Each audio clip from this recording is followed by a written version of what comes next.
The night was thick with silence. The dim light of the hospital flickered against the walls like trembling memories.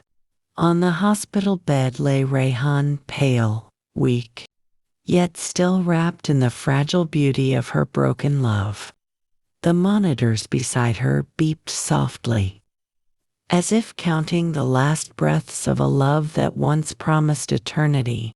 She looked out of the small window, darkness everywhere. But within her heart, the storm still raged.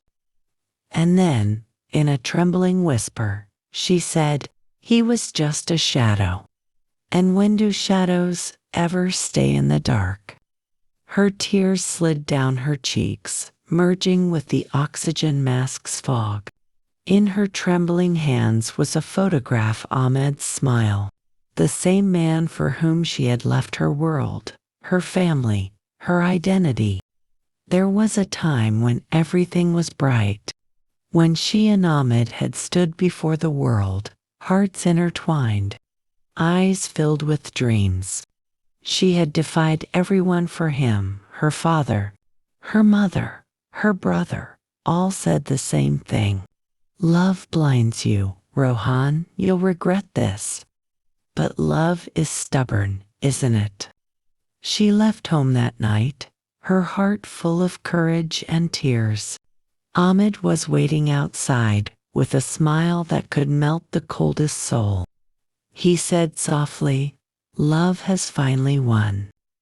Rayhan, from now on, it's just you and me against the world." She believed him.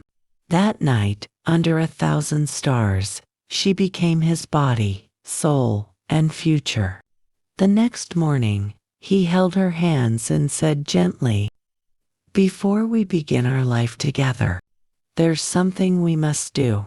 Everything that's yours must become ours. Your business, your bank account, your home. I just want us to be one in every way." She didn't hesitate. She signed every paper, transferred every asset. Love, after all, doesn't calculate. And he smiled, that same gentle, deceptive smile. For a few months, everything seemed perfect. He brought her flowers, took her to long drives, kissed her forehead before sleeping. But slowly, the warmth began to fade.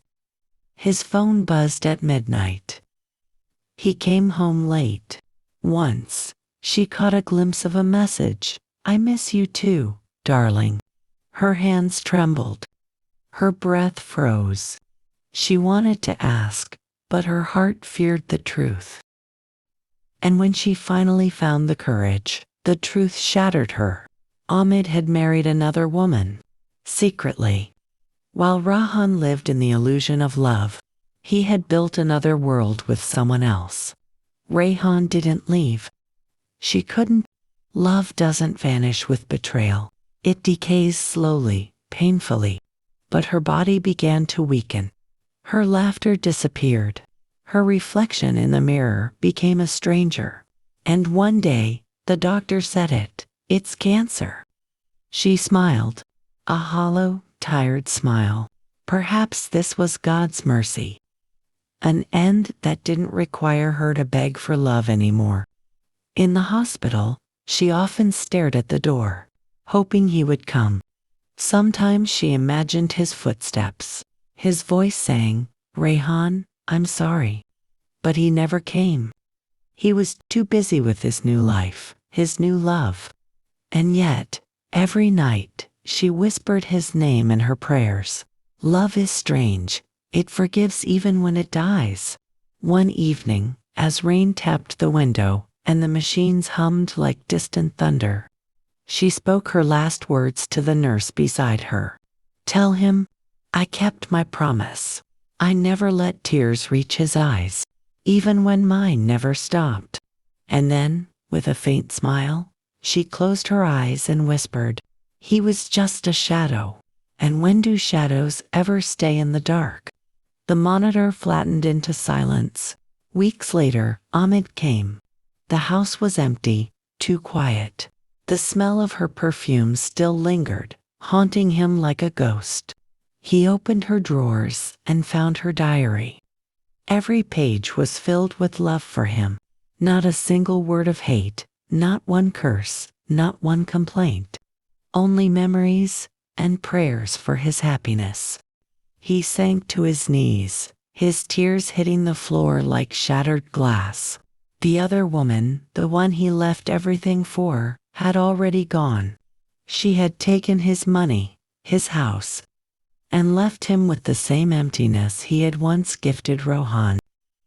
Amit sat in that emptiness, clutching her photograph, whispering her name again and again. The same words echoed in his head, the ones she had spoken on her deathbed. He was just a shadow. And when do shadows ever stay in the dark? And this time, he understood. But it was too late.